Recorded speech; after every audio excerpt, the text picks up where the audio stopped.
Саламатсыздарбы оқушылар. Бүгінгі сабағымызды бастайық. 8-ші сынып бойынша қан топтары деген тақырып. Қан топтары деген тақырып бойынша алдарындағы экранда көрсетілген статистика сөйлеу деген көрсетілген. Тақырыбымыз қанға байланысты екен. Мынау қанға не үшін деп ойлайсыңдар?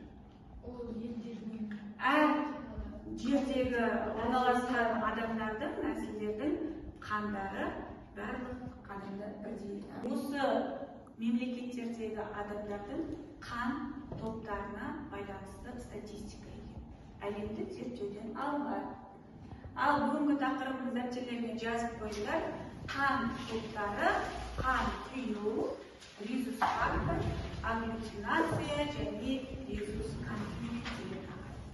Ал сабақ мақсатымызбен, сабақ тақырыбымызбен таныс болсақ, біз сабағымызды бастайық. Ал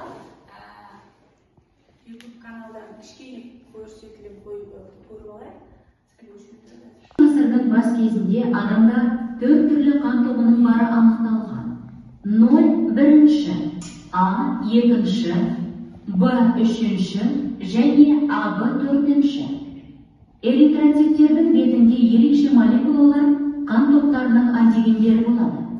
Қан сарысуында қан топтарының антигендерімен байланысып, эритроциттердің жабысуын шақыратын нәзік антигенелер бар. Бұл заттар эритроциттерде агглютиногендер деп, ал плазмада агглютининдер деп аталады.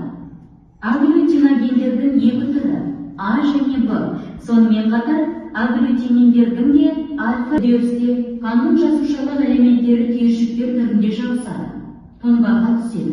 Осылайша өз қасиеттері мен функцияларынан айырылады.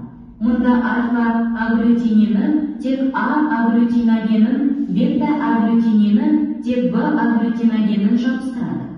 Осылайша адам қанның қасиеттері бойынша бірдей емес. Екінші, үшінші және төртінші. Бұл жаңалық медицина үшін өте маңызды.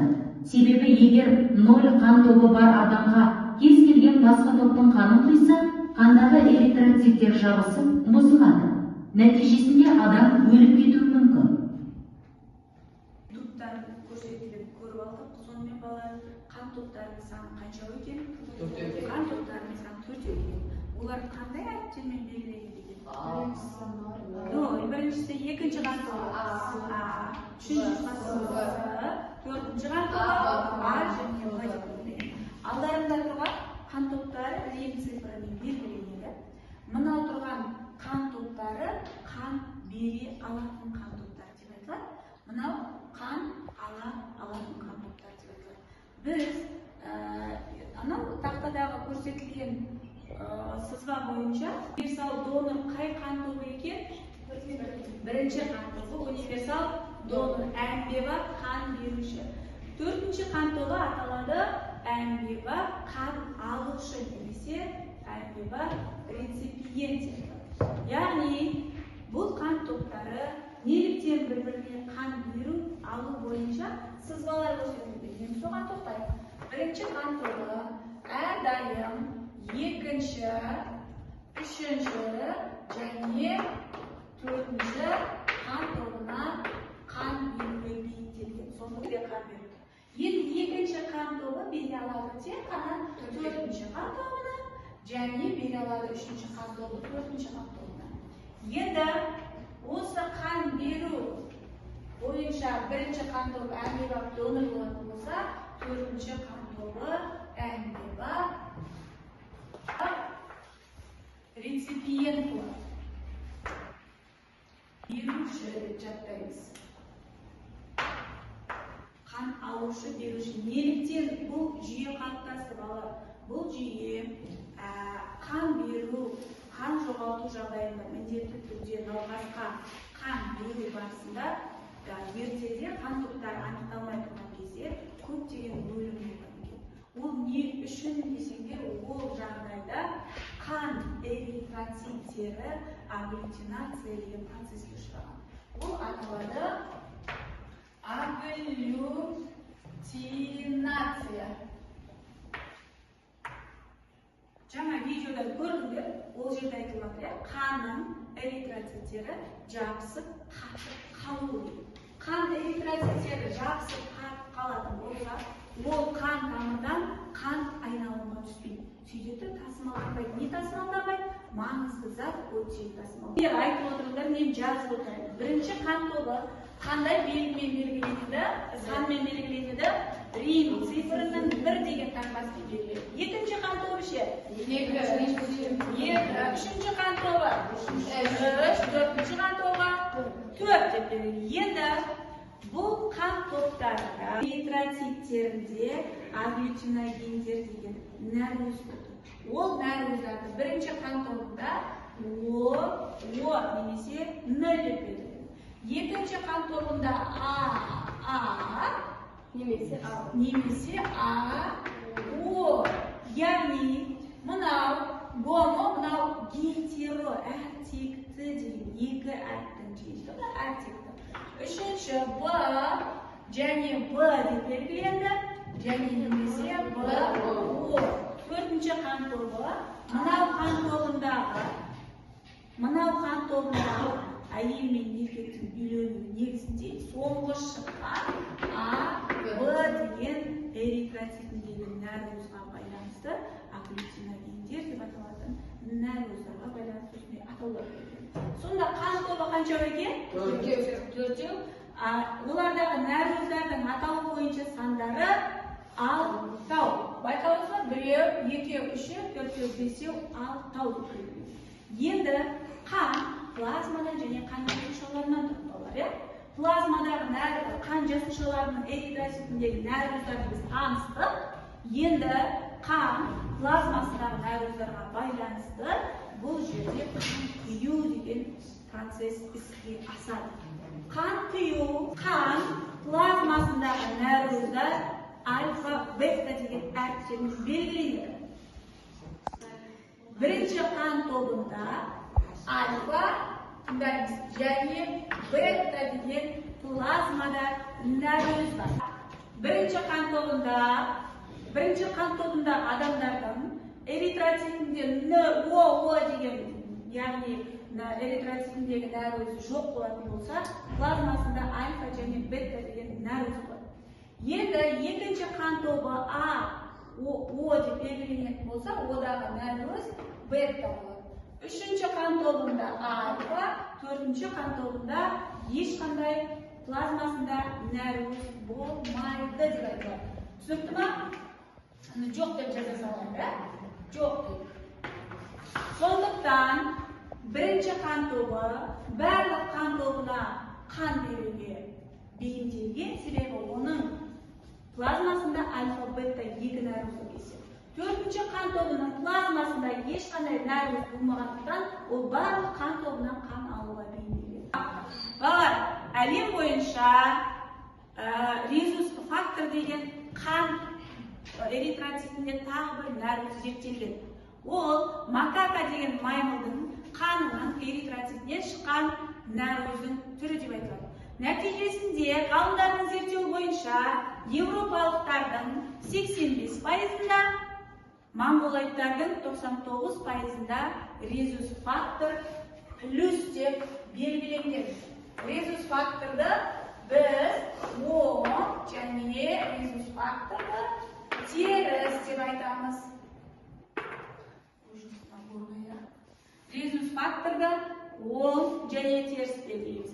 Біз монголоидтар типіне жататын болғандықтан, біздің резус факторымыз 99% плюс 10-да жүреді.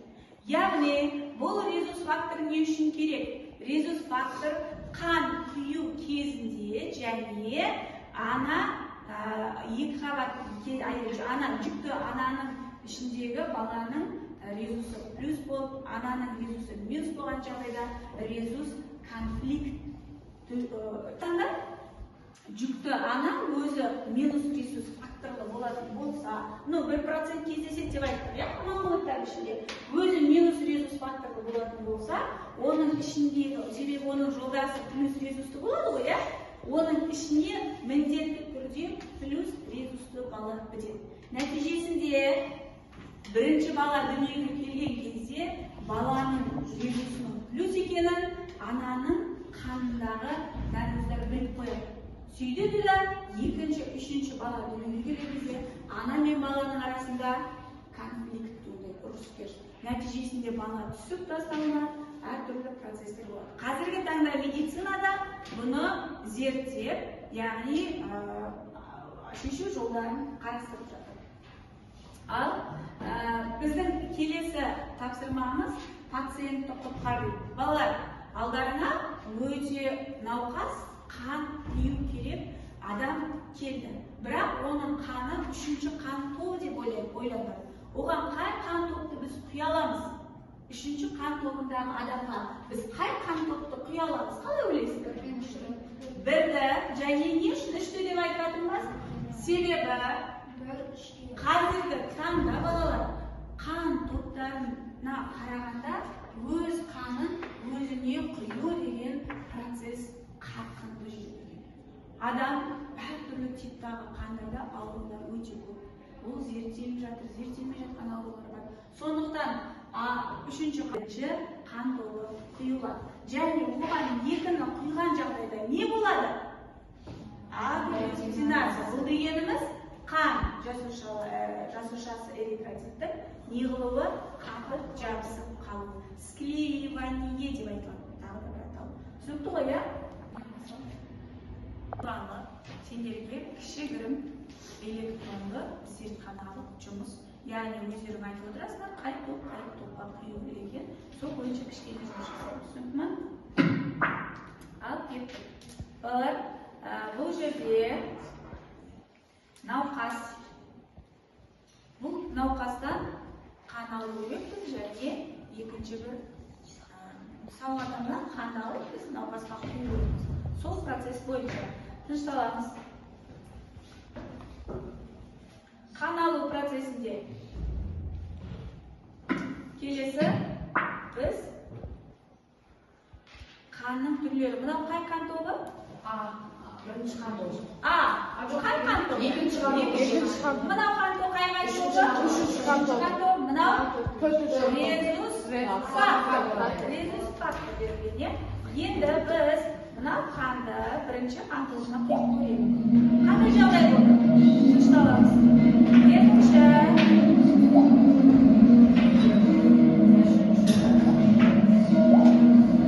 нәтижесінде резус факторы, яғни қан құю процесі. Енді тыңдаймыз. Мынау жерде бірінші қан топты оң резусты науқас. Оған қай қан тобын құюымыз керек? Бірінші қан тобы резус факторы оң. Оған қай қан тобы құйылады? Бірінші қанға кім қан құйылады? Бірінші қан. Тек қана өзіне береді. Отырамыз, тынышталамыз.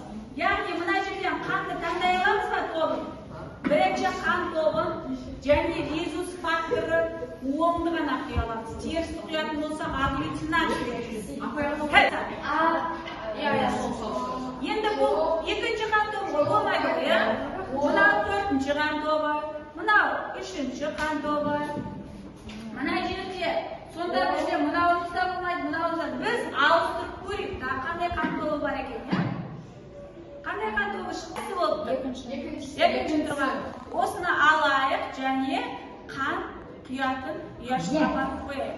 Сонда біздің қанымыз дұрыс. Ал теріс құйған жағдайда аглютинация мынандай болады. Мынау қай тобы? Үшінші қан тобы. Үшінші қан тобын біз құйып көрейік, қандай процесс болады екен? Қандай процесс болды? Аглютинация. Бірінші қан А тобы ұяшық бірді таңдады. Әмбебап донор болып табылатын қай қан тобы дейді? Қыздар. Бірінші қан тобы. Тексеріп көрейік. Әмбебап донор дегеніміз қан бірінші.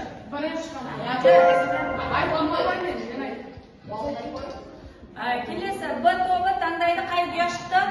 Үш. Не дейді? Жиырма ұлғайларын алып. Келесі. 7. Birinchi o'ringa barildi. Kelesi. 2. Eritrotsitning bir-biriga jabrsuvin tug'dirатын mumkin qon plazmasini narvizlari qalay ataladi? Atamiz deydi. Qon plazmasidagi narvizlar ataladi aglutinogendir. Durust. Kelesi. Agentining betarafdan uchun qo'llaniladigan sharoitlarni aniqlaydi.